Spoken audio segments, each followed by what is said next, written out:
This podcast comes to you from nerdsthatgeek.com.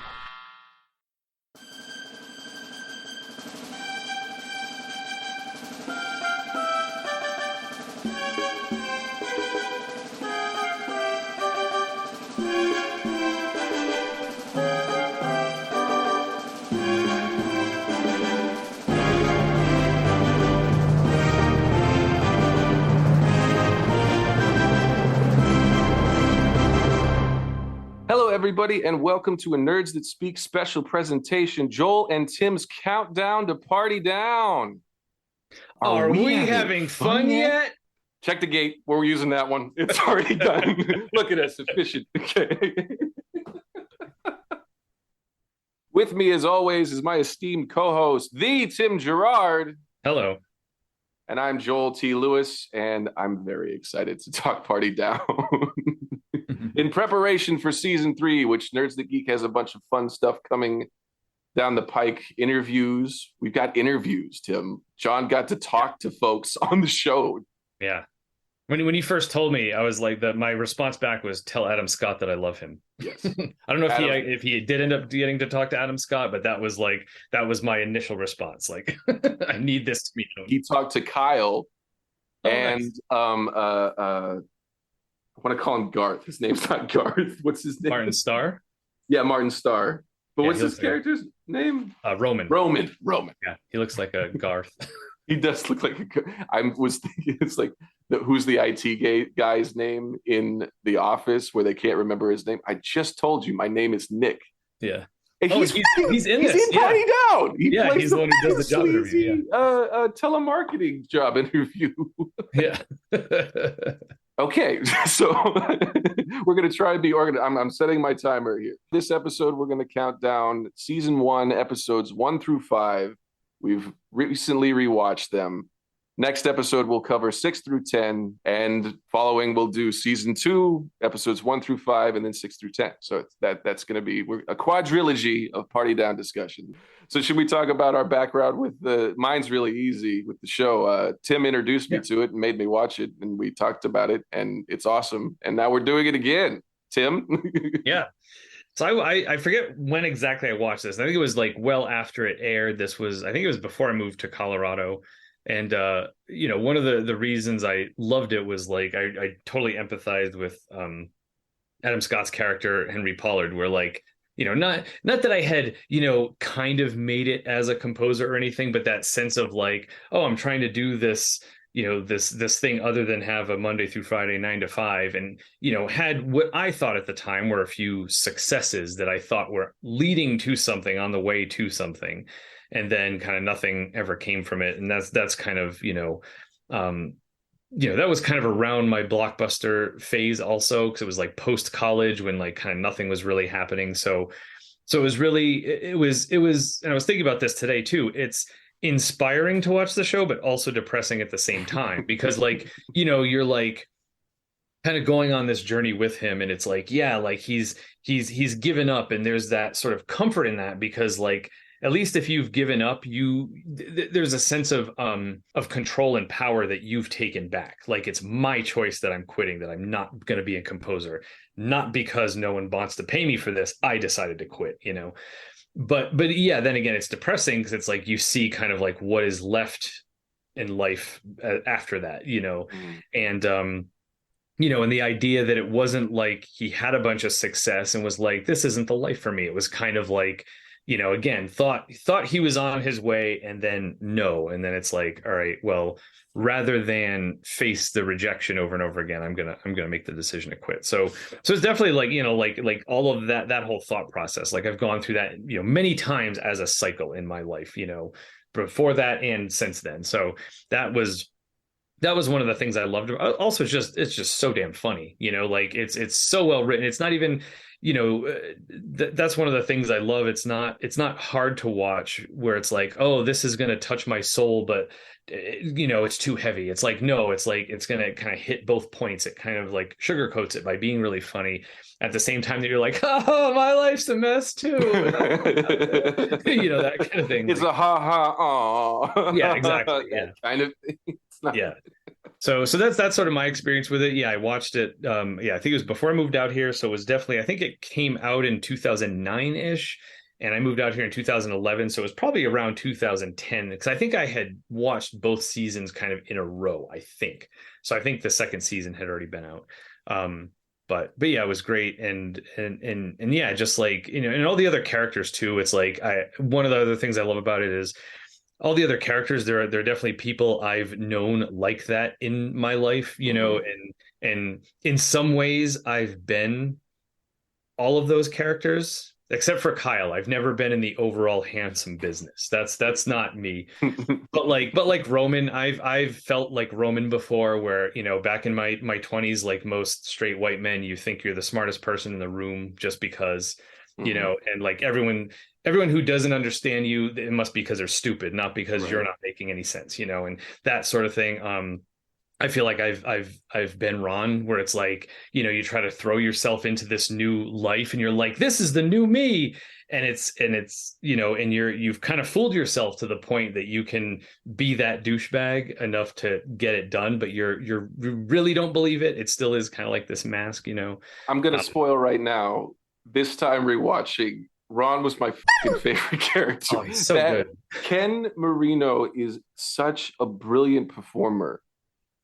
And like my first note of the first episode, like the show is written to 11 and Yeah. Ken's character is written to 12. Yeah. Like Yep. it's just an insane dynamic, crazy performance. And it's hitting all aspects of like the physical aspect, the way Mhm. he'll like let a line die in his throat.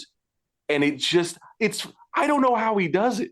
Like I was so irritated by him the first time watching through. This time I like sat back and just like let the cringe bask over me. And I was like, Mhm. oh no, this is deliberate. Everything Yeah. they're writing is like, no, this is awful. This is awful, the situation, and these people are awful right now. Like it's not, it doesn't champion anybody.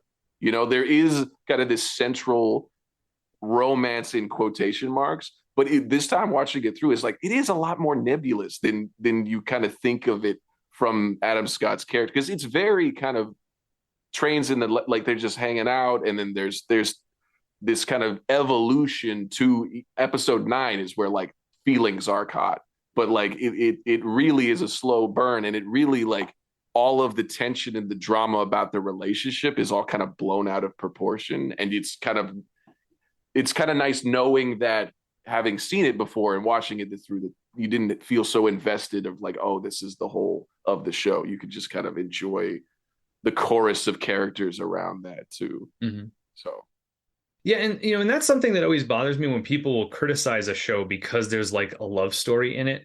But it's like that's life. Like if you're single working at a new job and you're trying to like find purpose in your life, like you're probably going to end up like being attracted to or dating someone you work with. It's not Hollywood trying to make everything a love story. Like that's what life is like. Like I don't know many people who are just like, I'm single and I'm going to refuse to be interested in anyone around me. I'm sure it does happen. I'm not saying 100% of the time, but it's not something that Hollywood is like inventing. Like, yeah, like when you're around someone all the time, when you have a shitty job and that shitty job is the only thing in your life, and there happens to be someone there you're mildly attracted to, like of course that's going to happen.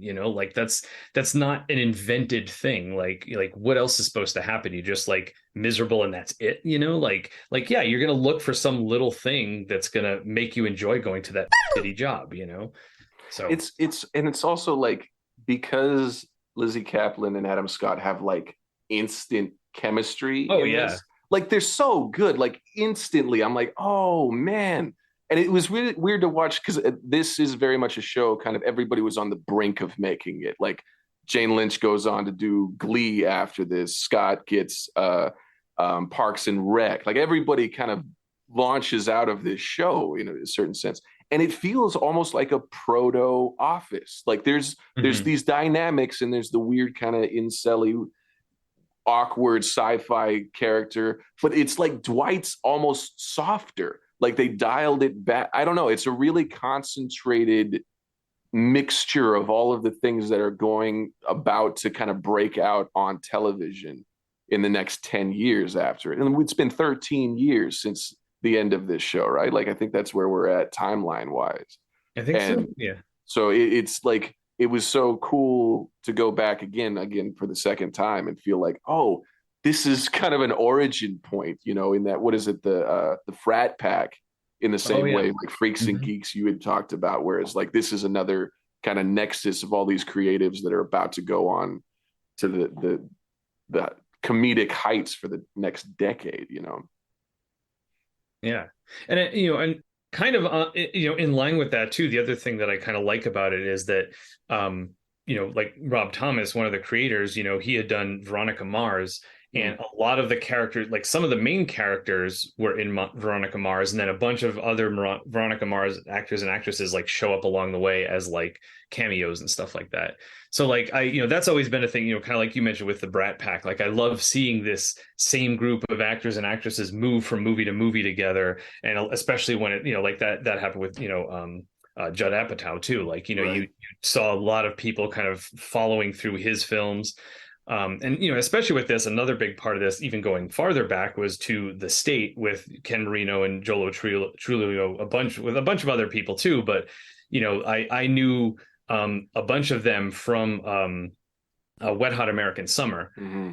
where so like Michael Ian Black's in that. I think there's another. I feel like there was another person from The State in there also. Oh, Michael Showalter.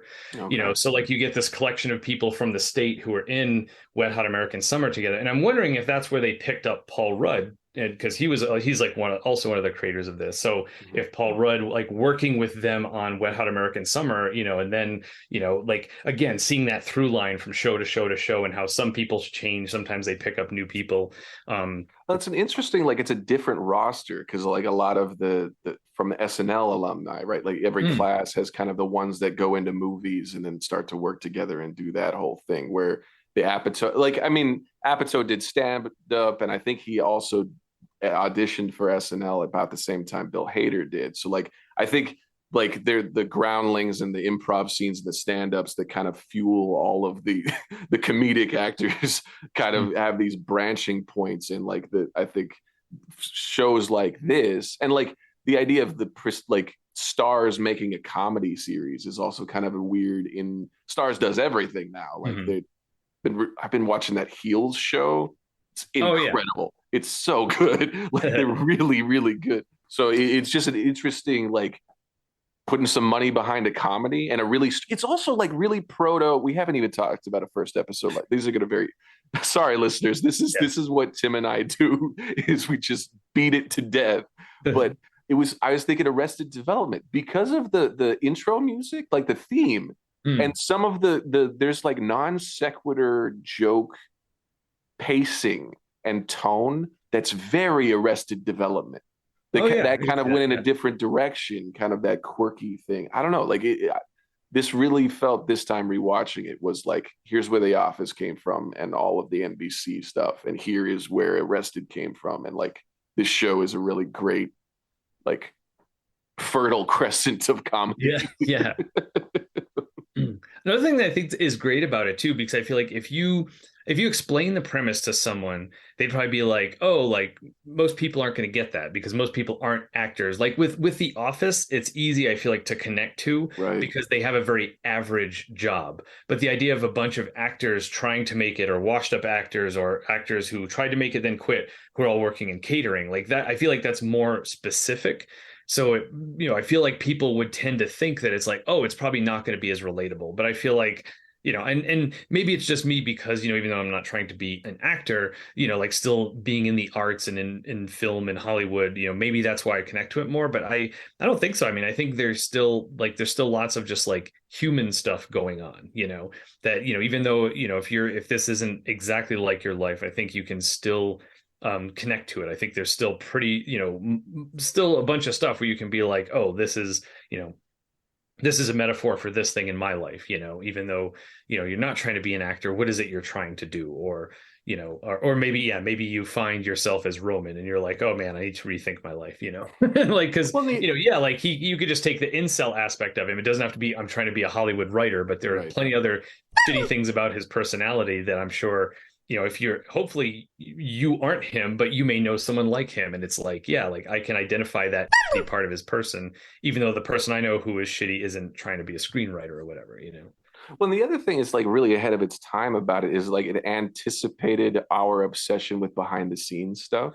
Mm, Like I feel like it's the unglamorous side of being an actor. I feel like that has become a focus of more creative things now. yeah, And I think it's also that band kids would love this show. Theater, yeah, anybody's who's had to be like backstage at something. mm, I feel like that's the energy.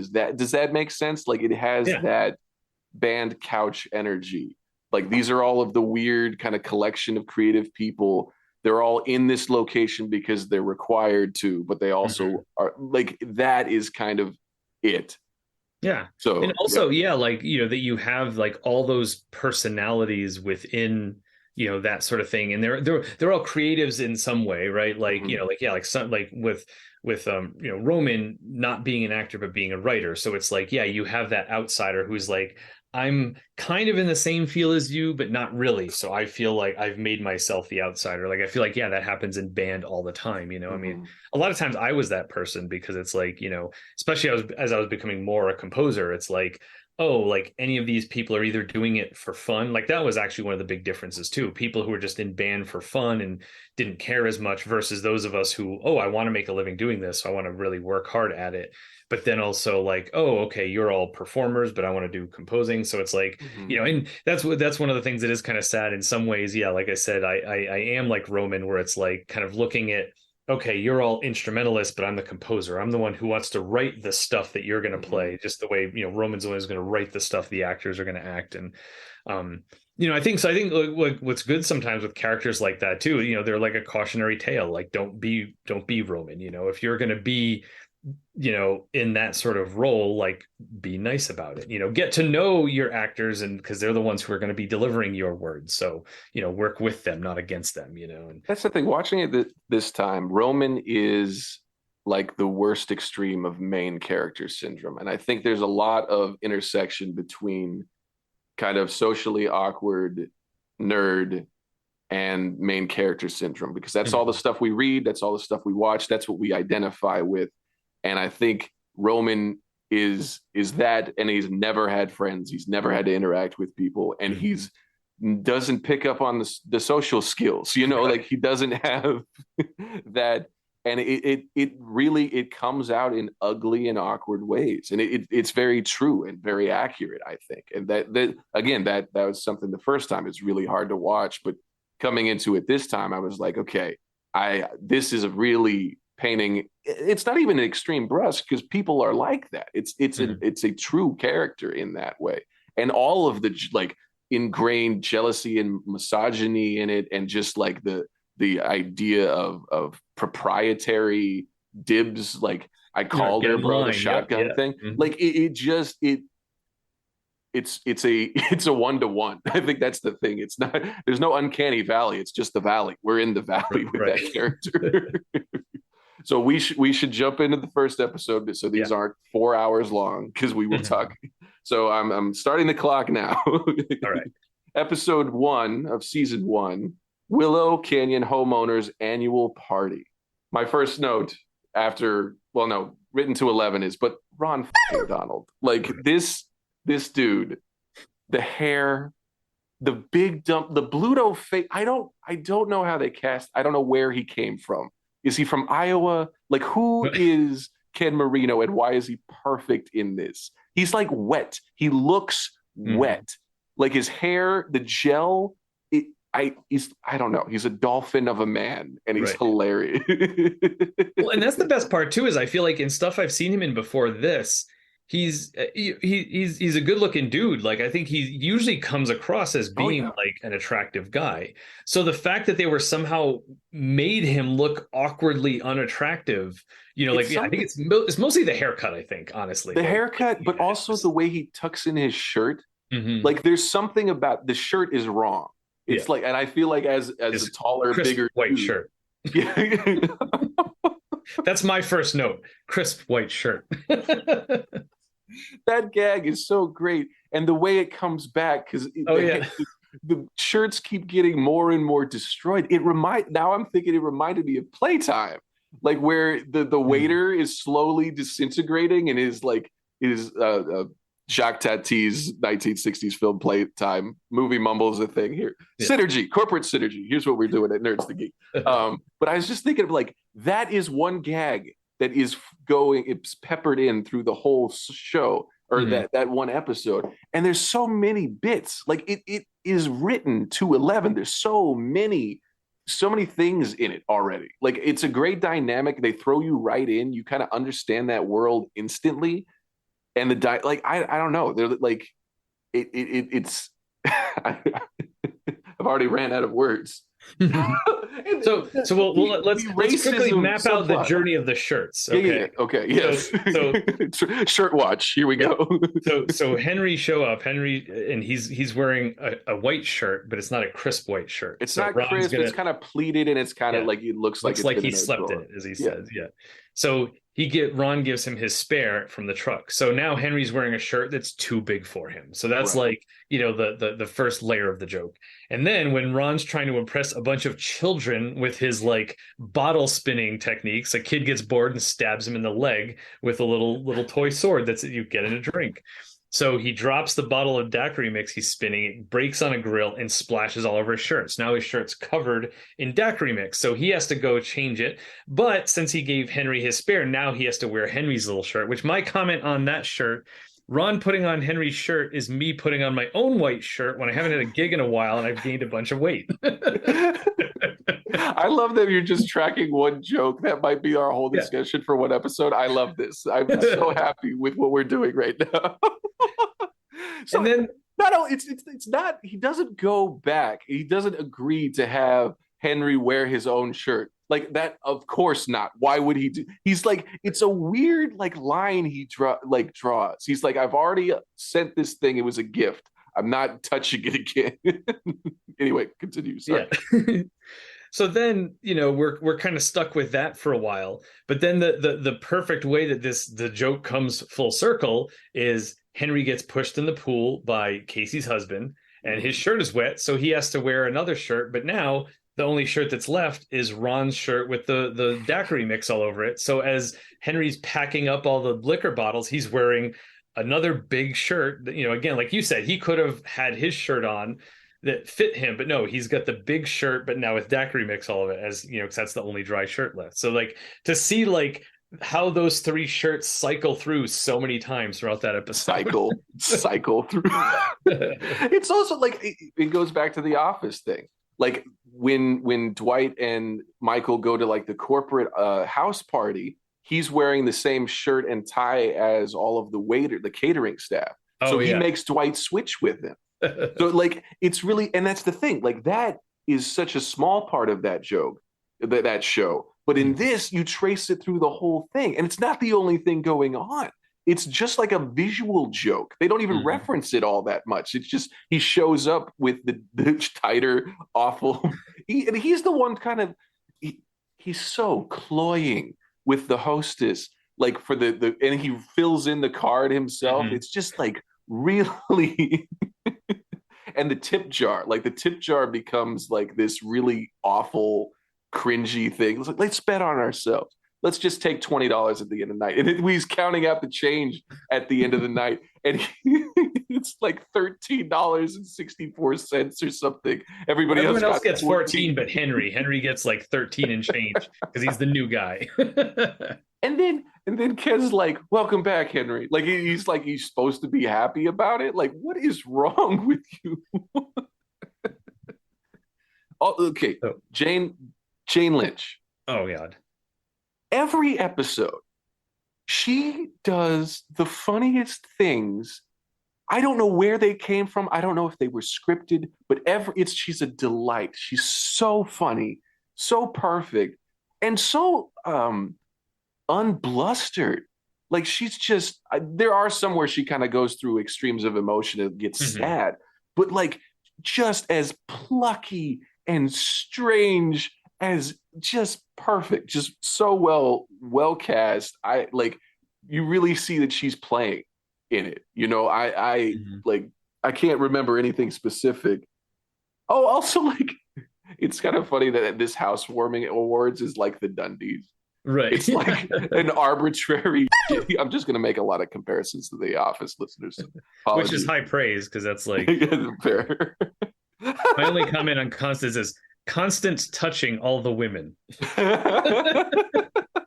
I okay. So the racial element, that joke that runs through where Oh Ken's God. trying not to be racist.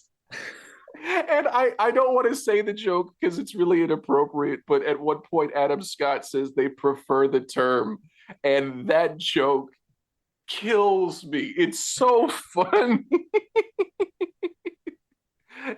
He's referring to the measurement of alcohol. There is a receptacle that sounds like another word. And it's been this run. It's like the shirt. He's like slowly gathering, like he's slowly showing the guests at the party that he's racist. Well, it reminds me of there was a joke from Community, the show Community, when they were trying to make a mascot that wasn't Right. specific to any gender, race, or anything. And the comment was, "Not being racist is the new racist." And I feel like that's this joke that describes this joke. Him trying not to be racist is him being racist. It's so good. And now I'm remembering all of the racial tension in the second season episode where they go to the the funeral and like all of that wrapped up. It Yeah. continues to play with that idea. It doesn't just like, oh, that's fiery, like let's not touch it. They go back to the cringe in such a like unbridled way, which is really fun. Like something else I had written about this like each episode feels like a circle of hell, and it's like for each person it depends on who it is. Like when the one where it's, well, we can get to it, but like each one feels like a circle of hell, and this feels like high school hell. Like you have to go to an event. It's like when you like a band would do like a fundraiser or clean up the stadium after marching band events or that kind of thing. It feels so much like that. People have like super invested and super want to like follow the directions and get out on time. And there's people who like could not care less, always show up late. It doesn't matter to them because it's all bullshit. Like it feels like after school activity, in a weird way, which is really cool, but also hell. Like they're captured in these, each venue, each event like seems to needle and prick them in really fun ways, and it's just like awful to watch and also fun to watch. One of the things I noticed with this watch too, that just a sort of fun fact kind of thing, as a way of, I think, I don't know if this was intentionally to solidify sort of the three core characters, that when we first meet all the characters, Ron, Henry, and Casey are the only ones who are introduced with their last names. Oh, okay. Because like when Ron introduces himself to the hostess, oh, Ron Donald. When Kate, when Henry comes in, this is Henry Pollard, but like we hear, oh, Roman, Kyle, Constance, like he's only referring to them by their first names because they're kind of already there. And then when Casey comes in and introduces herself to Henry, she says, oh, Casey Klein. So like it was kind of an interesting little thing I noticed. Like, I don't know if that's like a writer's trick of like, oh, if you know the person's full name, you're going to kind of be more invested in them as opposed to the side characters who are only. And I think later on we do learn some of their other last names, but that was just something I happened to notice this time through. Yeah, that makes me think also like because Casey's a comedian and that like Casey Klein is a great like stage name also. Like so I think there's something to it. Yeah, where it's like it's very like this is my professional name. Like this is not what I do. Like it seems like part of her character is also to have a very clear like this is who I am. Right. Even though she's constantly kind of working through that dilemma, like who she is and what defines her and what's going to make her happy. Like that introduction and getting her like shakes his hand or something, like introduces herself like in a way that nobody else does. Kyle doesn't seem to give two shits. Roman's just doing like constant. I think actually like, hi Henry, like she's like really warm and welcoming. Yeah, but in a very that's an interesting shift. Make another office reference. Her saying hi to him reminds me of the I can't remember her name, but when Andy's doing the thing. Oh, hi, Nard Dog. I'm so and so. Like the way she's I can't remember what her name is, but like the fact that she's like treating it as this, like his name Nard Dog is like a personally like a perfectly valid name and part of this introduction. Lou Peachum. Her name Lou is Lou Peachum. Peachum. Yep. Because they're doing the shark seminar. They're like, here's a small business thing, and then it's to just rake in some business. That's right. Lou Peachum. That was in deep. So the other thing I want to mention about this episode is this, as part of, I feel like we're going to talk a little bit more about this one because it is the first episode. It's introducing a lot of stuff. So I think this is going to have more information kind of coming at you.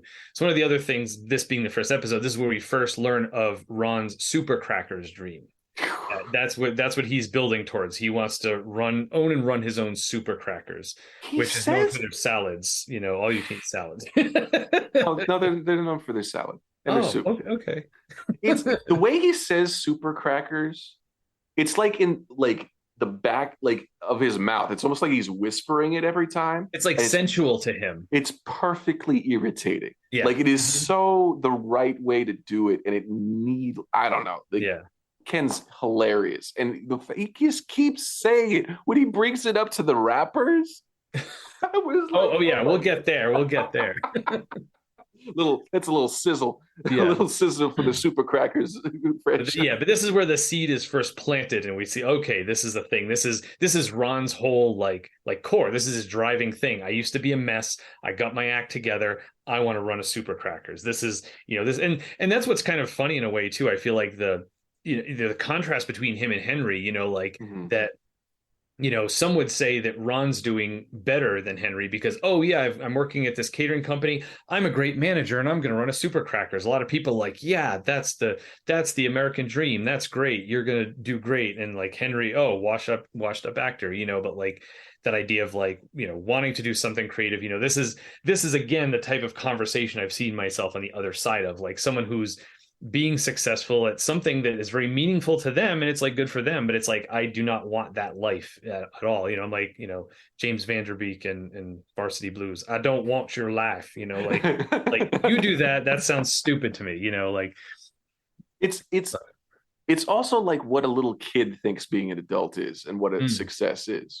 This is what the grown-ups do, and I think that's so central to that character. Like what he thinks it should look like. And in the reunion episode, which like we'll get to it, listeners. Sorry. Like there's so much in it, and it like what this episode does such a great job is establishes the dynamic and establishes the players. It is so clear what the show is from this episode. It's not like a pilot that gets reworked. And I think that's the Starz thing. I think I'm sure they had a pilot, but I think it was always meant to be 10 episodes, and it feels that way, it's written that way. Yeah. And as part of this too, one of the things that I really like about it is, when we meet Ron, he seems like a douche, but he seems so together. But then once he like breaks the bottle on his shirt, like we see him starting to fall apart. And then the climax of that, which I love, I mean, I hate it, but I love it, is when he like threatens the little girl. And I was like, my note for that is capitalism and the American dream makes you a monster. Like the fact that he's like, everything is riding on, like he's judging his whole self-worth on being a good manager and being able to have the super crackers. And that's the only way he can kind of like have any value and prove to himself in the world that he's not Bluto anymore, And it's like, it comes down to it where it's just like, I'm going to threaten this child, like in her own home at her parents' party, like just how stupid that is too. Like, how does he not expect that to get back to them? But like, to the degree, like, I will just destroy you. It's just like the amount of panic that pushes him to, and again, isn't it juxtaposed with Kyle? Like Kyle's with the daughter, right? Like, yeah, and they're like hooking up, and the contrast between fucked up. Yeah, there's a problem there. I don't. No ages were disclosed in this episode. That's not great, but no, just that. And also the juxtaposition of Kyle, who is taking it zero seriously. Like he's not even insulted. Anything Ron says to him, he just like flows through him. Like it's crazy the difference between those two. And it's again very high school. It seems like this is the dude who's like doing the AP classes and like me. Like I hate him because he's me. Like, he is very tall, yes. Him and Jason Segel, I've always like, I hate that those are the guys in the movies that look like me. We're large, but we don't all have to look like Goofy. All right, we should move on to the second episode here. This is my favorite episode. This is the funniest joke. This whole episode is to do a burning the flag joke. This is California College Conservative Union caucus. Yeah. And they sure put the in caucus. Is this legal? Is this episode? Can they do what they've done in this episode, Tim? Like that's all my notes. It's fucking. It's like the shirts. They do it, and they set it. It's all. It's like. Sorry, it's like Mousetrap, right? It's like all these little machines, and one triggers the other, and it's like by the end of it. Yeah, it's Chekhov's burn the flag episode. It's like you see the flag so sued, and they just barbecue sauce and so much worse. I don't know that it's legal, and I think that's why it's so funny because it's that I shouldn't be laughing at this thing. I don't know if it's just like my upbringing. My dad is a Marine, so I have a very specific relation to the symbology of the flag, and like I've let a lot of that go, and I'm less capitalistic, less nationalistic about things. This is not super political, but like it's still a powerful symbol, regardless of your relationship to nationalism or all of that thing. And you're not supposed to do stuff to it. Like you're not supposed to even fly it in bad weather if it doesn't have a light or it's not an all-weather flag. Like they have different kinds of. So the whole time I'm like, they're not gonna. Oh no, they're doing. Can they do seriously? I'm like watching it. I'm checking. Like, is the NSA on their way? Are we allowed to watch this unfold? Literally. Well, and I mean, part of what I wonder, again, this was like from what, like 2009-ish. I think I had my notes that episode 1 aired March 20th, 2009. I think that's so like, yeah, so like mid 2009-ish. I mean, I can't remember that far back exactly, but I know that a lot of people looking out for things like that and like blowing up about it on social media. I don't know that it happened that much back then. So probably part of how they got away with it is that the people who watched it, maybe they were fans of the shows and they were kind of like, oh man, this is funny and awkward, but they didn't run to Twitter to be like, Rob Thomas for burning a flag on this show. We're going to cancel him. We're going to tear him down, So I think that's probably a big part of it, is just that like at the time, I feel like most of the people who would have been super offended probably didn't watch that show. Probably because if you told them, oh, it's a show about wannabe actors, they're probably them, like, so, well, it's also like it's commentary, like the whole episode is commentary on right. And I think that's another thing. People were much better about what's the word, nuance back then. So like to see something like that and say, oh, this isn't the show saying you should run out and burn the flag. This is this guy, trying not to be a up, but being a up in the worst way, like this is, yeah. And I think that's the big difference with stuff like that is what is the show trying to say about this action? Is this about someone protesting and saying we should burn the flag, or is it someone who's an idiot and he's like, only, again, like this is the part of that sort of like, capitalism making you a monster thing. I feel like this is him being like, I need to do this thing so that I can have the present for Arnold because this is going to be my chance. But, and just so like lost in his head that he almost doesn't realize what he's doing and that he shouldn't be doing it or whatever.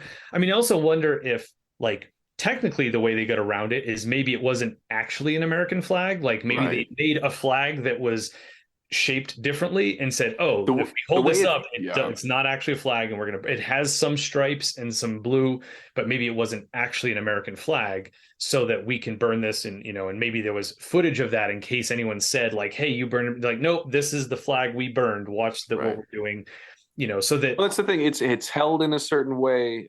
Maybe there's a fewer amount of stripes or less stars, but then also when it's bleached out, like it just looks like it's got red paint on it. Like right. it's yeah. That's something I was wondering too. Like the fancy prop footwork. Like, wouldn't that be an interesting day to go into work? It's like, okay, we have to find a way to legally do this. Right. Yeah. what makes the flag, and Yeah. how many things do we have to remove so it still Yeah. looks like it? Like, that'd I have mean, been I a wonder fun if they day in like, props. yeah, they probably had to hire someone who, Yeah, like maybe someone who's in the military and a be like, flag consultant. yeah. I mean, because I'm also sure on the other end of the spectrum, you can't have an actual flag that's been out in battle and have that as a prop in a movie. So even the original flag that they're using, I'm sure that wasn't a real American flag, because that did have damage, like battle damage to it. But I'm sure they can't use a real battle damaged flag, so they had to recreate that. So I'm sure, yeah, probably every step of the way, it's not a real American. If you were to hold it up, it's not a real American flag. We're just kind of, it's like this misdirection of um, It's funny to me, like, when Ron discovers the barbecue sauce, all I can think of is Denzel in American Hustle. You blot that! Like, don't put it in the.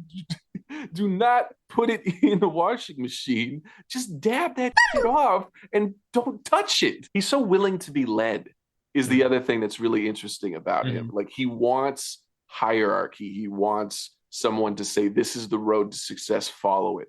Like the metaphor is so apparent now since you said that about it being American capitalism. Funny that this show, this vehicle, this goofball character is so much about what we try to get as part of the American dream as small business owner, like what lengths you'll go, and also like where he wants structure. He wants a way to do the thing, and he doesn't know what that is. He yeah. thinks he knows. Well, and part of that too, one of my notes is, Josh Gad is a perfect Oh number my three. God. Right? Yes. Where he's not in charge, but he's going to take advantage of everyone who's underneath him and be shitty to. So Ron, that's someone he can boss around, because that's not the president or vice president. He can, and Ron also doesn't know him, doesn't know what his, reputation is within this group. So he can turn to Ron and be like, hey, I'm not number one, but I'm ahead of you. So I'm going to tell you what to do and talk to you like you're an asshole. And that whole thing, I thought he was perfect with that. Like, where you think he's this kind of more almost like, he comes across as being a powerful person because he's a toady. he's on the phone.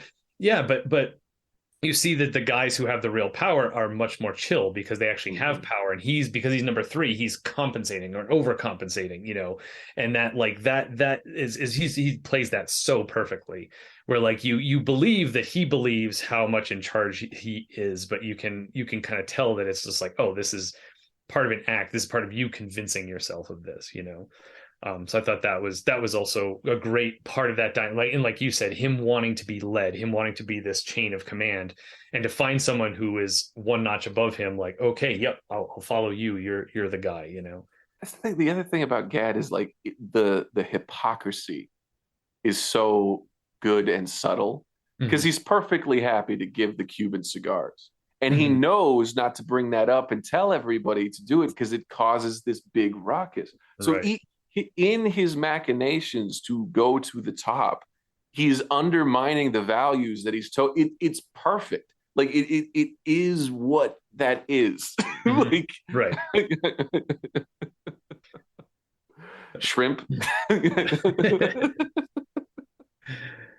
So one of my other notes here, first of all, I love Constance's pep talk, because I feel like this is what's great about her too, is that like, there is a sense of like toxic positivity that comes across from her. Yet somehow it like walks the line, because I feel like she at least lives it. Like, most of the people I've gotten toxic positivity from are people who they don't have their life figured out, and it's almost like I almost wonder if it's a sense of like, oh, at least my life's figured out better than you, so I'm going to tell you you should be positive, you know. But at least from Constance, like, you know enough about her personality that she's just, this is who she is. She's such a positive person. And, you know, she believes she's lived a great life. You know, she's always talking about her stuff that she's done you know, and that sort of thing. And I think maybe part of it to her is that, like, she's led a good life, like, not because she's gotten the success that everybody seems to be looking for around her. It's sort of the journey along the way. Like, those are the things that have made her life so good. And, you know, she's trying to impart that on people. And this is the perfect culmination of that too. And I love, it's the perfect like twist ending too, where, you know, most people will give you that pep talk and it's like, oh, the next day he was discovered happy and, you know, oh, he died, you know, like our dreams keep us alive. And it's just like, oh, like, and the fact that she sees that as like, you know, this was a great pep talk I just gave you, and how handsy she is while she's doing it too. And his reaction to her, just like, oh God, like she's right on top of me. She's really in his face. Like the proximity is the other thing is like it's not preachy. She's never preaching when she's saying stuff. And even she's undermining it as she's saying it too, which I think is why it works, because she's like positivity, and then she also gives the reality of it. Like she's not doing one without the other ever. Any of her stories have like this awful trauma and this self-realization and acceptance to it. It's like she's going through grief in every speech and she's just nailing it. Like she's so good. Like, well, and it's also a perfect contrast within this episode to the whole idea of the, you know, the Republic, work hard and you'll be successful, you know, like that's that. And it's like, you know, and this is the other side of that, like, oh, follow your dreams, and even if you're never successful, at least you followed your dreams, and then you'll die, you know, like, and it's like, you know, the more accurate representation of how life actually works. And it's like, you know, you could either give up on your dreams early and die early because that was the only thing keeping you alive, or you can keep dreaming and live longer and never reach your dreams, but at least you lived longer. And, you know, and then the other part of that I love is is it this episode where Roman comes in and talks about it's how the terror bird, the universe, the height of the bird.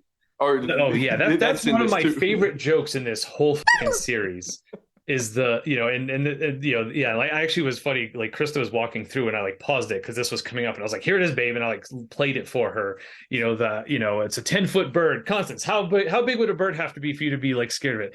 I don't know, 100 feet, 200 feet. That's such a good question. Like that's the favorite, my favorite punctuation to that is that's such a good question, that she's just like, oh, I want to give this question so much thought because it's so thought provoking. It's just like this thing of like trying to make fun of Ronan, and how immediately like Ronan is like, nope, you're wrong. Like, you know, 10 feet is not, it has to be at least 100 feet. It was just like so good. And like how, like, I think one of my, I mean, aside from like I guess one of my favorite side relationships is definitely Kyle and Constance. Like they are so wholesome in this, and there's actually an episode later where you see a little bit of a tension between there, but like where it goes, like I almost tear up every time I watch. It's so beautiful. Like I love that episode. We'll get to it. To it. I love. There's an exchange between Casey and Henry in this one where he says, "Do you want my advice?" And she says, "No." And it's the end of the sentence. And it's like that. It clicked for me so well. It's like this, it reframed the whole relationship through this first season for me. It's like, that's the dynamic. You're not the nice guy. I'm screwing you and we're having fun and it turns into something. But I don't give a care what your advice is, okay? I'm dealing with this. Let me deal with it. I don't need you to fix it. Just sit over. Like, I loved that. I love that. And it was a full sentence. Right. And that's an important thing. She's not apologizing. She's not explaining. I don't want your advice on this. Yeah. Well, because like that's part of it too. Like, number one, like you don't have your together. Why should I be taking advice from you?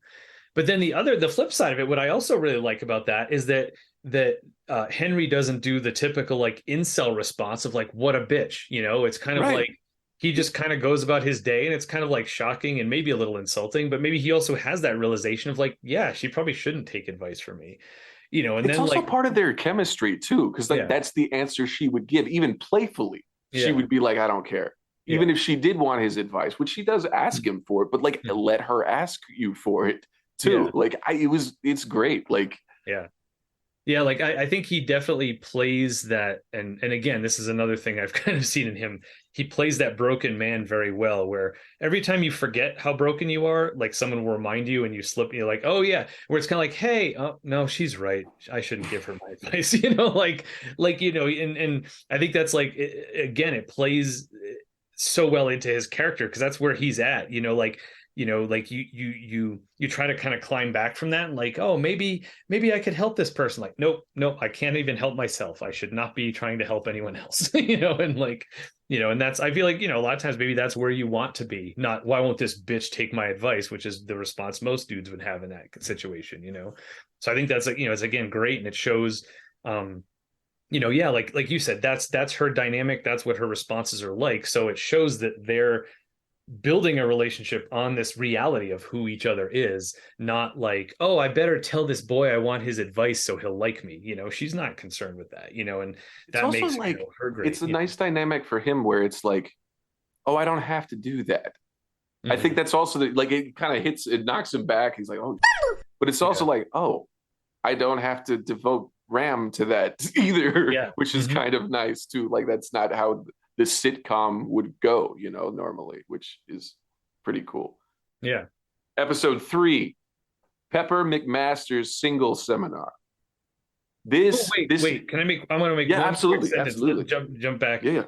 So there's one little thing also that happens in this episode that I didn't realize at first, but this is the first time we see, because all the characters, like they're they're wearing their uniforms all the time. So we have no idea of their personality beyond what their uniform is. Right. But when Constance comes back with the cigars, we see her in her jean jacket and this like colorful over the shoulder bag.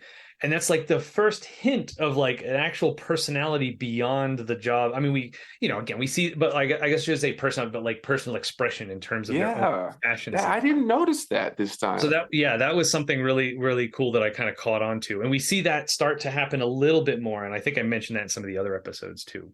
That's cool. That's a cool thing and also like that is because she's such a free spirit. She's from a certain generation. She seems kind of hippie moonchild in the best possible way. So that is such a great, maybe I didn't clock it because it just made so much sense. It's like, that's who she is. But yeah, like that's great. Like the uniformity of that outfit and how silly it is with the pink bow tie. Like it's like neon, it's like Party City, like gross, that neon pink. And it's an aesthetic for sure.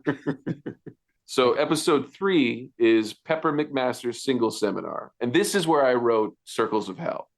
Because this episode is so much about the fear of age. And and it is, I don't know if I just have seen M. Night Shyamalan's Old too recently, or just caught like I am starting to get to the age where I say I'm getting to the age, and also thinking about what that means, what will happen, where your place is. And it's all like Constance is a great POV for that, because I'm not old. Who's this old man? What happened to your face? 25 years. Like it's she's so good as a vehicle for that emotion, because we love her already. It's episode 3. We love her. We know what she's about. And we already know that she's kind of in denial about her age too, which is a cool, it's like cycles of hell that show us more of each character every episode. I am Constance in this episode. That's I said I've been every character. This is me like hanging out with people younger than me, wanting to see them as my peers, and then I see someone who's my age and I'm like, what the It's not me. Like, nope, that is you. It was like watching a mummy battle is one of the quotes that I just ooh. Oh, and it's like, Ron has like some trauma. He walked in on his grandparents and they didn't hear him. So he has this like justifiable trauma about it, and everybody else is being kind of ageist and gross about it. And like it's a genuine fear, and it's a hard topic. Like it's hard to kind of George Romero did a movie called Amusement Park that was kind of lost, and Shudder kind of brought it back, and it's all about the fear of old age. it messed me up, man. Like it's a heavy topic, and to talk about it with any kind of honesty about it without tripping people. I don't know. Like this is, I feel better for Constance at the end of this. Like she doesn't seem as afraid. We go through that journey with her. Also, it's great to see the alopecia guy from Arrested Development, Stan Sitwell. Like I love him. I think he's really funny. And the boner pill bomb, like that's. I love how long it takes for that to pay off too. Right. I like that we were learning more about it. It's not just instant. You kind of learn the chemistry of like all of the right things have to be there too. Right. Boom. I love too that we definitely I have a lot of notes where we learn a lot more about Roman in this episode because of the whole, like, first of all, this is the first time we mentioned the hard sci-fi, where it's like, okay, he's that guy. Not only is he a pretentious writer, he's also a hard sci-fi guy.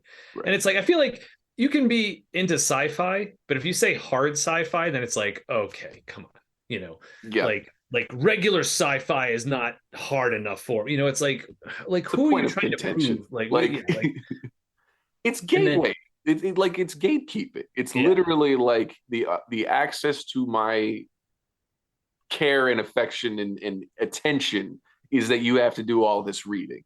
Like you, man. Like I feel like it's also a way of like convincing yourself that you're so smart and smarter than other people, because like, oh, if I know that this science is actually plausible and that they focus on the science, then yes, that's valuable. But if you're just gonna, like I think this is where they mention, it's because he says something about George Lucas, right? Because like Kyle is trying to prank him back, and he's like, oh, George Lucas is kiddie bull. I'm hard sci-fi, and I feel like I've had that, not that abrupt and harsh, but like that. Not recently, but within the past few years, I went most of my life thinking Star Wars was sci-fi, and it was only within the past maybe 10 years or so when it was brought up, oh, like it's actually fantasy because the Force, it's not a scientific thing. And it was just like, and part of me was just like, okay, well, that doesn't change Star Wars for me, like, but the fact that there are people out there who care that much about it and get angry about it and whatever, it's just like, okay, like you do you, I guess, like enjoy being pissed off at Star Wars because there's the Force or, whatever. God, like we shouldn't talk about it before the porn award episode. Exactly. That's the follow-up. The idea that they are disconnected makes no sense to me. I don't understand people who don't like both because they're both whimsical and amazing. I don't get that. Like sci-fi and fantasy, they put the books next to each other in the bookshops and the library. Like you're in the same area. It's all fancy, like. Well, and that's the thing. It's all fiction. Like it's that ridiculous part of it where it's like my fiction is more valid than your fiction. It's like, what are you talking about?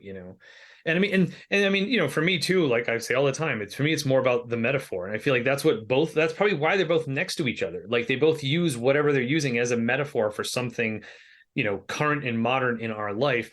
And to me, that's where like hard sci-fi usually loses me, because it's like too wrapped up in the technology, to actually just be like, okay, here's this thing that represents this other thing. It's like, okay, got it. Moving on with the story. Like, I don't need to know how that thing works in this pretend world, So yeah, it's just, it's so, it's just insight into him. Like, oh, you're that guy, and then soon after that, we get the get in line, bro. So it's like, oh, okay, you're even worse than I thought. I thought you were worse at the beginning. Now you're even more worse. So we start to see that little thing coming up. There's a running joke in this one that I really like is the no personal activity on company pond. Oh, yeah. Like Jane says it in the first, it's like the finish each other's sandwiches joke, but it's almost, you don't hear it the first time she says, because everybody gives the answer time, and she says pond, and it's slightly quiet and it's slightly delayed. But she brings it back when they said no fooling around on company pond. And it's such a little joke, and she just says it so earnestly. Like I love that bit of it too.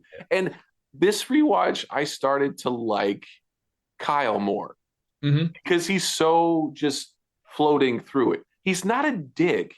He's Right. only messing with Roman because Roman's an ass. It's Right. fun to needle him. It's Yeah. not that he's a bully. And that's Right. the thing. Like he's very coded bully with the hair. He's a model. He's kind of dumb and he's going after girls and stuff. And he's like, but he's confident. He's not rude. He's not off. Like it's really interesting to kind of see that dynamic between them because they're so extreme versions of those two archetypes. You know that because it's nerd versus jock, but it's not vicious jock. This is just a dude who's that we have to do this. We're here. We get a paycheck. Like, let's make it fun while we're doing. It's almost there's a Halpertness to him. Like the Jim Halpert archetype is somewhere between Henry and Kyle in here, and that's really interesting. Yeah. Yeah, like it's one of those things like with Kyle, it's like, okay, it's not his fault that he was born handsome.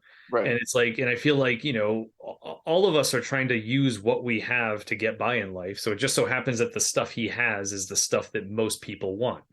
Whereas like with Roman, and I feel like that's part of it with Roman too, is like, Roman is obviously the shittier person because while Kyle is good looking and you expect him to be the shitty person because he's good looking, like he's just doing his thing. And then where you have Roman who hates him just because he's good looking, not because of what he's actually doing and stuff like that. And even, and that's part of it too, is like, I feel like, especially later on, Roman tends to get very like predatory. That comes up in a later episode too. Whereas with Kyle, like women are drawn to him and he's not going to push them away. He's going to kind of go with it. But he's not, again, we'll talk about that one later. But yeah, like he's, and most of his conversations are like, him being kind of, a nice guy and just kind of doing stuff and, not trying to like, I mean, he's kind of dumb. So when he tries to prank Roman, it doesn't work, but, and that's the thing too, Roman's the one who actually f***ed him up by having him shave his eyebrow off, so it's like Roman's the dick in that scenario, but Kyle, you definitely like, I feel like if maybe, and I can't remember, but like, I feel like if you go into it disliking Kyle, like it's probably because you knew someone who was good looking who you resented in high school, not because of anything Kyle's actually doing to make him unlikable, like get out of my head. I don't appreciate that. I don't need that commentary. I don't want like I said, I probably felt that way too the first time I watched it. Like Kyle's a dick. But, that was so this is kind of with Kyle. This is something I thought that really stood out to me. The part where I think Kyle says it to Roman, or maybe vice versa, but one of them says, "Oh, hey, the lady in the pantsuit wants to give you a blowjay in her Buick Skylark." Because a Buick Skylark was my first car. So that really jumped out of me. It's like, hey. I feel like Buick is the funniest car. I feel like Buicks come up a lot in comedy. Like it's a Buick LeBaron or something, or whatever the John Voight's car in Seinfeld. I don't know why I'm talking like you would know that reference because you don't like I would not. I would not, and I will not. Frankly, I don't understand the question, and I won't answer it. But I feel like they're still making them, but we never talk about like it's I feel like other cars come up and it's like one of those, hey, remember Buicks? Like, oh yeah, that's still a thing. It might be also like more neutral from a marketing stand. Like they might have to pay to say anybody else's. Oh right, yeah, that's probably true. It's like just use this, it's fine. Whatever the context. I love the whole like smoking pot in the bathroom scene too. Yeah. Like it's so good, it's so fun, but it's also I love how awkward it gets when Constance, the other guy, started and Henry's just kind of there. Like again, that's been me. Like a lot of times when the few times I've smoked, it's like very like I'm always the outsider because I'm always doing it with people who are so much more comfortable with it, and I'm always like working really hard at it. I think I've told you a few of my awkward stories where I'm kind of just like there observing, and it's just like watching his face as that's happening, and he's just like getting more uncomfortable, but like he can't leave, like he doesn't know how to leave. It's high school, dude. Again, it's back to that like that's crazy. And then when Ron comes in, stinks like pot in here. What are you doing? Hot. Like such a great like stoner answer, just the way like they're just like like it's funny, like they're caught but they don't care, So and then just the way the episode ends, we see this huge jump with Casey and Henry's relationship, right? This is where she announces, I'm getting a divorce. I love that too, because he's like stoned and he's like, oh, I want to tell my friend at work this funny thing that happened. Like, it's so cute and innocent how he runs to her, and then she's like, I'm getting a divorce, and he's like trying to like comfort. I was just like, he's like awkwardly putting his hand on her shoulder, like trying to be comforting, but he's too stoned. And then she just like jumps on him, and it's just like this perfect like culmination. Like, it's like, she makes the first move. It's not him being a creep. You're divorced. I'm gonna pounce on you. It's like, him like being a friend to her first, right? Like that's his first impulse, and then she jumps on him, and it's like, we're all cheering for them now, and it's like episode 3, like this is happening. Well, that's the thing, like they again, their chemistry is so palpable. It's such a natural, and like I forget the context of he's high in that moment, and that really contributes to it too. Like he's not, again, not predatory, not just waiting in the wings or anything. It's like it's fun. We're kind of feeling out that dynamic. It's flirty, and obviously she's going through like that. I mean, the fact that the boyfriend shows up to her work in the first episode, or the husband, I guess. Excuse me, but like it's just that how toxic that is. Like just awful in there. And then she's got to go to work with Roman. Like, how shitty and you're a female comedian at this time in history. Like, that is such a specific context for a character. And like it all right, episode 4. Investors dinner. This is insane. When Ken realizes that the gun in his the whole journey of you're jumping right there. Okay. I'm sorry. It's the most crazy. It's like with the flag when you're like the flag. It's like, okay, that's like the last 30 seconds. You preface this one, then I'll let you go through your notes. I'm just excited to talk about it. I think no, it's definitely great. No, but so one of the things, and again, this was like a through line. This one we again see more of their own clothes, because when Constance shows up, she has that same bag on. And we see Henry and Casey getting out of their cars, and they don't have their uniforms on yet. So he's got this kind of like fleece kind of thing on. She's got like a leather jacket on, like a blue shirt underneath.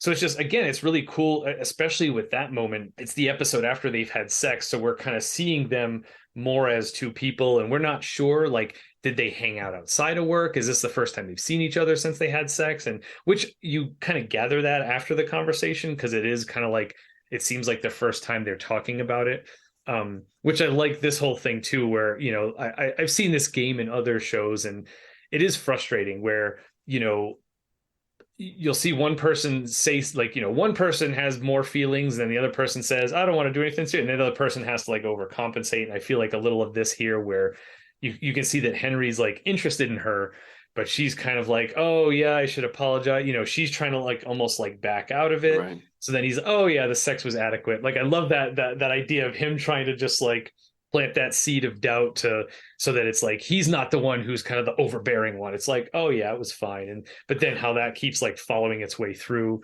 the rest of the episode. It's not in it, like it's negging, but the whole tone of it seems playful, not shitty. Like he's doing it because he knows that she knows what it is what I feel like watching it. It doesn't feel like he's doing it to like gaslight her. I that's how I read it, but like that would be the issue, right? Like Roman doing that is just like would hardcore neg and be shitty. This seems like a continuation of their dynamic.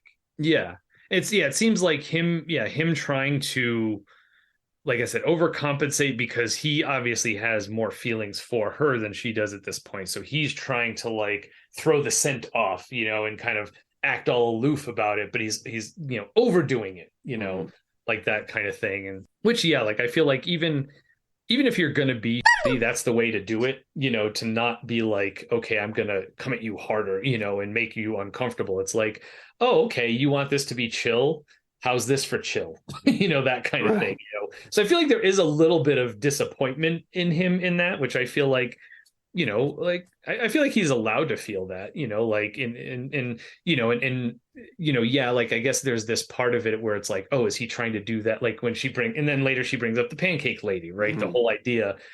And which I feel like is also, the third step in that is when he goes to kiss her and, oh, I forgot you're not the pancake. So like, again, it's like, again, you could read that as him being and manipulative, but like he doesn't kiss her. Like I feel like, you're playing that in the sense of like, yeah, it's within his right to not kiss her, but it's also like playful, and I feel And like her reaction, the way she plays it is so good too, because she's like shocked and mad and kind of still intrigued by it. It's like, what is going on? yeah, Like she's not yeah. understanding his wavelength, and it's like, why is this still attractive to like, Yeah. Well, and that's what's tough too. Like when you have feelings for someone and they've kind of drawn a line in the sand, like I think it's hard to just like how do you act with that person where they're kind of not like, I'm not interested, we're just friends. I feel like that's I mean, if you're not an asshole, that's much easier to navigate, right? We yeah, know what friends are. We know how you right. act with a friend. But if someone's like, oh, I want to be more than friends in the sex part, but like I'm not serious, it's like, well, now that becomes this much more gray area, Mm-hmm.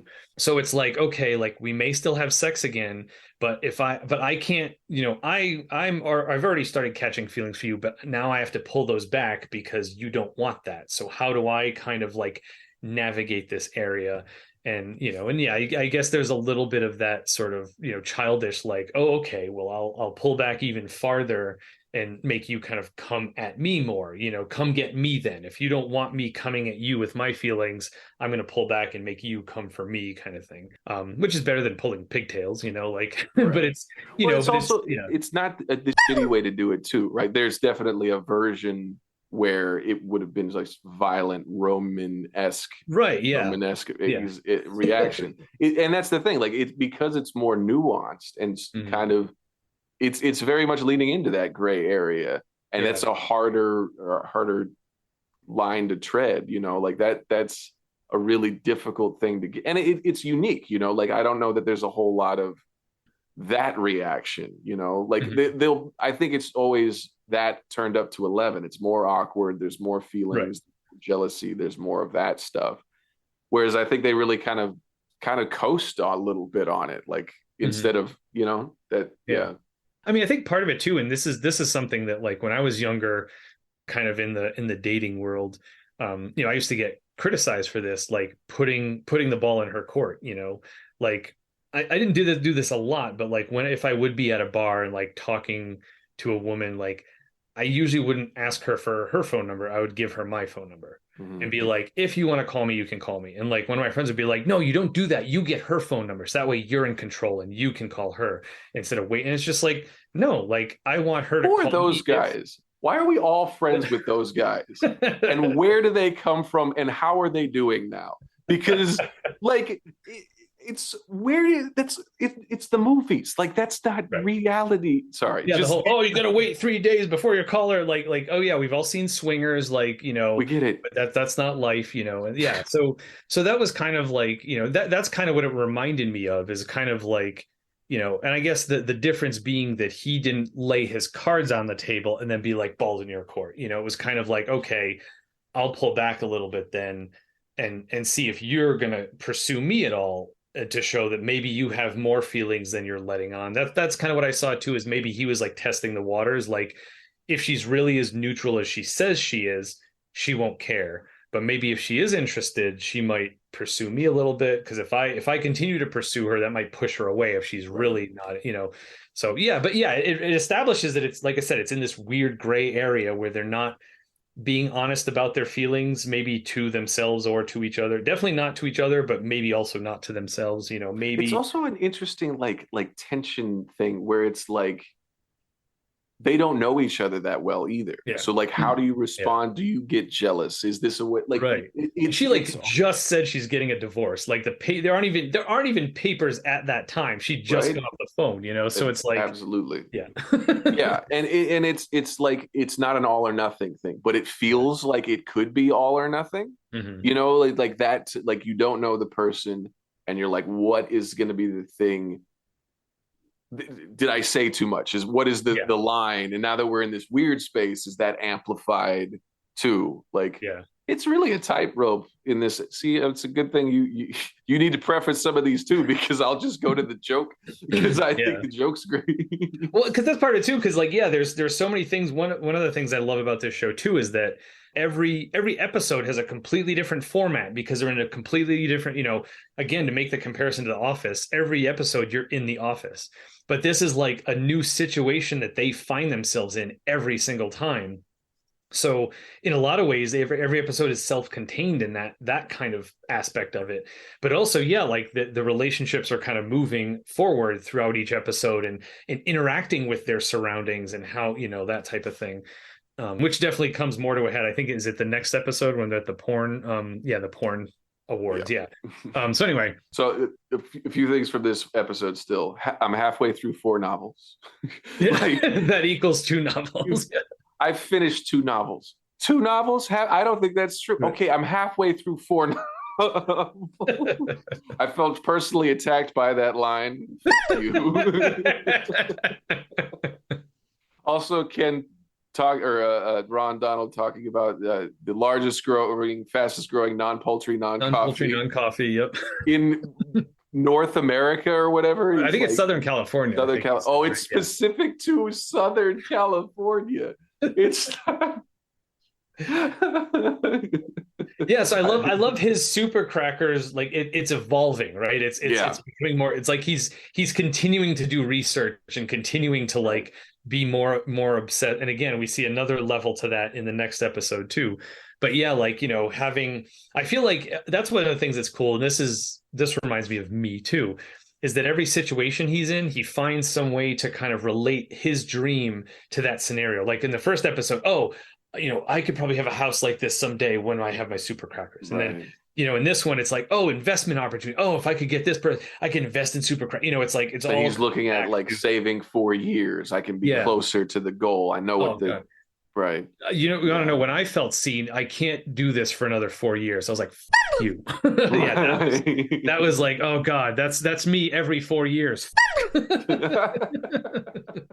And so, okay, this is the episode with Constance and Kyle, where the rich douchebag is making her do farm animals for him.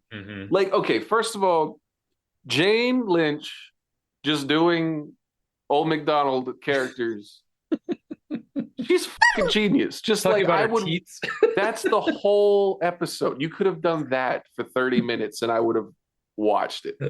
But the fact that she is so earnest and Kyle, and that's the thing. They really play with, is Kyle going to be a douchebag in this? And it really feels like there's a little bit of awkwardness when she first comes up, and it's like, which you're kind of like, okay, like he's like, like a young dude talking to another young dude, and it's kind of like, you can tell his energy is different because they have more in common. They're doing more,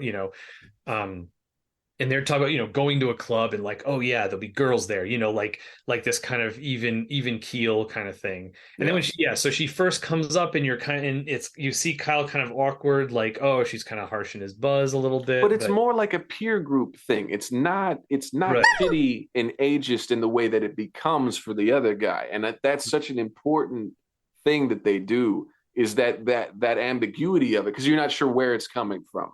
In that moment, is Kyle just like, I don't like hanging out with, because they've been the closest friends. They seem to have the most fun together. Yeah, like even though Casey and Henry are screwing, like it's just like they have like a friendship. So you're like, okay, where is this coming from?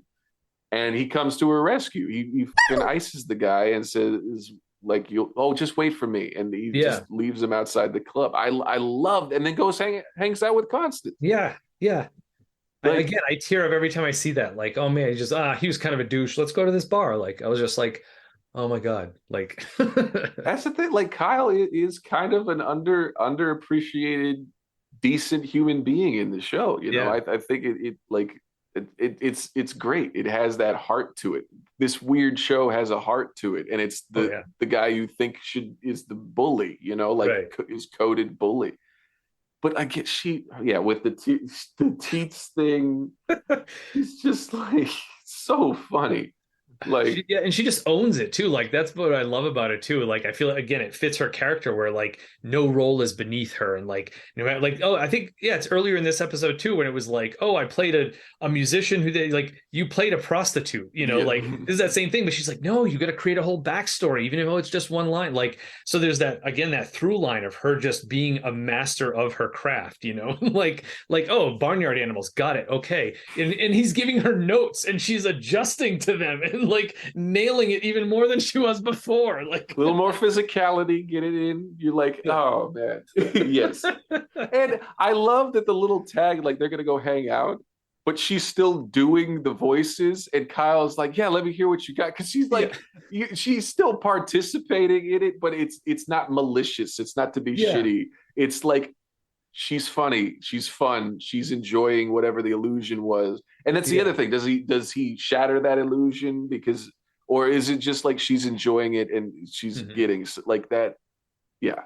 Yeah, and I kind of see that as like maybe his way of kind of letting her down easy. Like, okay, like we're gonna do this. We're gonna take this serious for a minute, but then I'll be like, oh yeah, that guy was a douche. Yeah, like no wonder why I didn't call you back. And just kind of like, but without being like, the harsh reality of like, oh, let me try these. No, that was a joke. That was bullshit. He was making fun of you. It's like, oh, like let me steer this away. Slowly. Okay, now that we've talked about everything, let me talk about my favorite thing. Yes. Okay. Because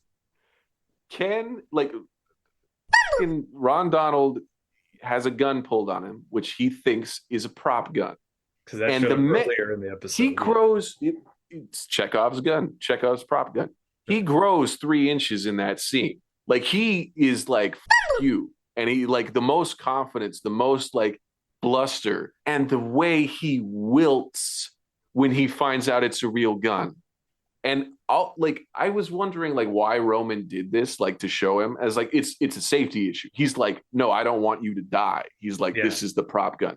Yeah. Like, but the way it's like watching a train crash, watching him go from erect and authoritative. He's just like a tree in the wind. Like he's falling and it takes him so long to fall. And it just, the way he says, oh no, in it is, again, it'll die in the back of his throat. It's like he's dead already. Like I just melted. Incredible physical performance. And it's such an extreme, so good to watch him wilt. Yeah, it's like watching those slow-mo videos when someone takes like a Lego version of the Death Star and drops it on the ground. Yes. You see every individual piece coming apart individually, little at a time, and then eventually you just have a puddle of Legos on the floor. And then to end that episode discussion, just call me Mrs. Butterworth. Yep, I have that too. I thought you weren't you are the pancake lady. Just call me Mrs. Butterworth. We're friends who just happen to F each other. That was the other line I had from earlier when they're kind of establishing what their relationship is. The final episode in this episode of Countdown to Party Down, number 5, Sensation Award After Party. Timothy. So the first note I wrote is just hangups, which I feel like this is the one. I mean, we've been thinking it, we've been wondering, but I feel like this is the one that really establishes Roman as an incel. Yeah. Where it's like this idea of like, oh, I like sex, hangups, and and it's like, and then the way he's kind of responding to all these things, like what is it? Yeah, like when they're talking to the porn stars and he's like, oh, let's have a blowjob contest, and they turn, oh, you're stuck up bitches, and it's like, just because you think someone won't have sex with you, that just gets solidified in this episode. And it's just like, oh man, like Roman is like, he's been getting shittier and shittier, and this is the part where he like crosses that line, and you're just like, okay, he's done. So that was one of the first things that like with this episode in general and how that runs through, and again, like Kyle's trying to help him. He's like, just follow my lead. Like, like he's not like, I mean, in the first episode when he goes to talk to the girl whose age we don't know, he's more kind of like, oh, she's into me, bye. But this one, he's like, he's trying to like, I guess I don't know if Roman would, or maybe kind of be Roman's wingman. Not really a wingman because he's not trying to get Roman. He's But genuinely trying to help. And yeah, like like the thing about Rome, like I understand how hard it is to see what Kyle's doing and not understand it, mhm. right? I get the cognitive dissonance of seeing whose boobs feel real Yeah. versus the Well, blowjob contest thing. and Like the I fact get that on Kyle looks the way he does definitely helps. That is right. a factor. You can't like ignore that. But yeah. But it's also like it's just he doesn't the dude has like only watched porn. The way he's approaching is like, oh, in this environment, porn is reality, is really the thing. And that's what he Mhm. thinks is that he's going to find that thing. It's what I have here is now I have a monkey heart. that's Yeah, my exactly. that's my first note. My second note is Big Donald. Yep. And I have Ron's dick. That's what I have in here for that. and Yep. then Constant goes, "What's ecstasy?" Yeah. Yeah. Which is a nice contrast to her line that comes up like twice. Oh, the Coke was so good back then. Like I think that comes up in the single seminar, and it comes up again in the upcoming episode. But yeah, like that's her go-to is like, oh, the Coke was so good back then. the whole the big on Ron as a component of all of the other stuff is just like what this is such an interesting way to be as a person. Like and when Casey sees it, she's just like and she was on ecstasy. So Yeah. what she saw, she doesn't describe what she saw, but that's Right. like Well, and I love too that they keep like alluding to it off camera, but then when she sees it and he's like trying to stuff it back in, and you can tell it's just like a terrible prosthetic. Like there's no attempt made to make it look real. It's just like okay, let's just get like a pantyhose and just stuff it full of stuff. Just add and like I also love that, like, well, she sees it, but then also Henry sees it later, and how when he like rolls over after you got hit, he's just like, oh, and he like backs into all this and like crashes in, like it's just like, holy. It has a similar vibe, comparing things to like The Office, but to this, it's more like Parks and Rec with Jerry. How when they're testing everybody for mumps, and the doctor's like, that man has the biggest penis I've ever seen. I honestly don't know if he has mumps because I was too busy looking at the biggest penis I've ever seen.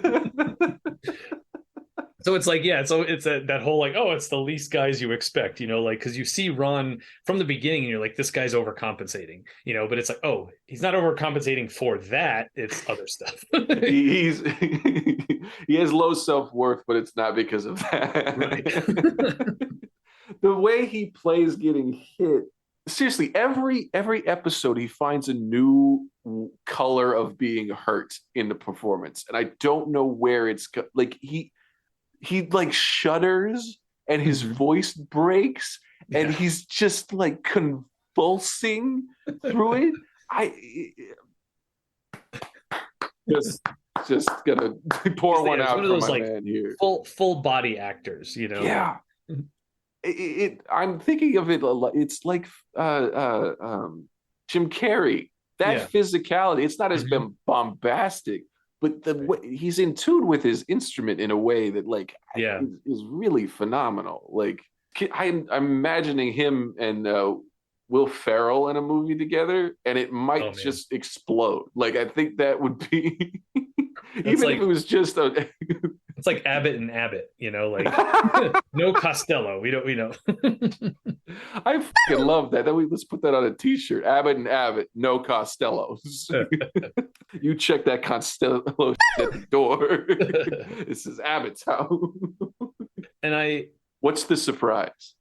So wait, but so before that, I just wanted to mention this is another great sort of coming together of two things too. Like when Roman almost gets it, like when he's talking to Monkey Heart Woman, and like you think like, oh look, he learned all the stuff that and he sees and I feel like that's part of it too, is like you can't just sort of like file wildly. You've got, in like finding someone who he kind of has something in common with. So it's like, Yeah. okay, I know how to talk to her if she's into sci-fi. And then I love the point too that there's that moment where he makes the You decision. see When she's him like make the dragons, and he's like decision. holding a glass of water. That's fantasy. Like he could have gone the other way. He could have just been like, yeah, let's talk more about But dragons he and also whatever. could not go the other way, and that is the problem with him. Yeah. It's like he just it I love her too, how she just like slowly slinks away. Like that I'm sure that character's named Monkey Heart. No, it's like Kramit, right? yeah, something like Jessica that. Yeah, Kramit or yeah. something. Oh, so yeah, and this, yeah, so this is the one with the ecstasy. So it's like we see Yeah, we that's a whole so subplot. This is yeah, in terms of Casey's the high. relationship, yeah, where I think this one starts. Is this the one that starts where he like sneaks up on her and she jumps and she's like, Right. oh, I'm swimming in divorce papers, and he's like, okay, like that was too. Again, I feel like that was really cool too, where he's kind of apologetic and like, yeah, I kind of overstepped. I got too comfortable. You're right. I should, respect your boundaries. So he's kind of like hanging back. But then she's like, oh, I did ecstasy. Go find some ecstasy and let's hook up, and it's like, um, That also part of feels like me, high school. Like, doesn't yeah. that like not the ecstasy part, but like, like it seems like the cool girl that you're like she's going through stuff and you're hanging out, and it's just like trying to figure out what's going to be the right thing, if like anything, and then you're just like wanting to participate, and he doesn't know how to go and get the drugs either. So it's like he's trying to participate and play, but he doesn't have the thing, and it's over by the time he gets there. Mhm. Oh, yeah, I love that overlap. Like he takes it right at the point she's like, "I'm gonna be sick. You have to take me Go to the on. bathroom." Yep. And I love that. Like, and again, this how this shouldn't be. And again, like knowing where the show goes, this has less of a sting. But the part where he takes her to the bathroom and she pukes, and then she's like, "Oh, you're a good friend," and it's like, I look seeing it now, it's like, okay, it's not that, oh, you're in the friend zone thing. It was Right. more like, yeah, you're not just here to fuck me, and if Right. I'm not gonna fuck you, you're not interested in me. Like you care about me as a person. So I thought that moment was really, really sweet. But then like, Henry kind of, again, I've been in his shoes where you kind of take things the worst way. But also like he's about to peak on ecstasy. So it's like, Right. or at least knowing that that's coming now. And it's like, oh, she's going home, things just got weird, and through no fault of his own, like he did the right thing, but now it's like, oh shit, and like, is this gonna crumble now? And then yeah, which leads to, I mean, again, this is another example, like I feel like I've been that guy where like the drunkest one at the party who's just trying to talk to people, and everyone's, and to be fair, like if I have that awareness, I'm like, oh yeah, if people are laughing at me because I'm drunk, that's fine, like it's entertaining. Usually the parties I'd be at are my friends, so Right. if they're laughing with me, not at me, like I'm a Right. joke. So it's like, yeah, like I'm being ridiculous, and if people are getting a kick out of it, that's fine. But this poor fucking guy, like the only two people left. And this is also me too, like, trying to have this serious conversation about, like, no, there's an error on this. Which one's the surprise? He's like, I've not thought about this. Like I'm very clear on the grammatical construction of this error. Which one is it? Which one is I have to know? They're both okay. I say we change it to she's gonna get some surprises, or two's, no, some, it could be open, it's open ended. Right. It's like, and then He also takes the tape back, doesn't he? He just takes the DVD yeah, out of he's his like, head. and then he's like, that's another thing too. It also grosses me out. He's holding this porno DVD, which who knows where that's been, and like drinking a bottle of water at the same time. It's like, get that away from your face. Like, You're like, touch nothing. and then when the guy's like, you got to get out of here, he's like, okay. And then he's just standing there, like slightly rocking. like, oh God, that's me.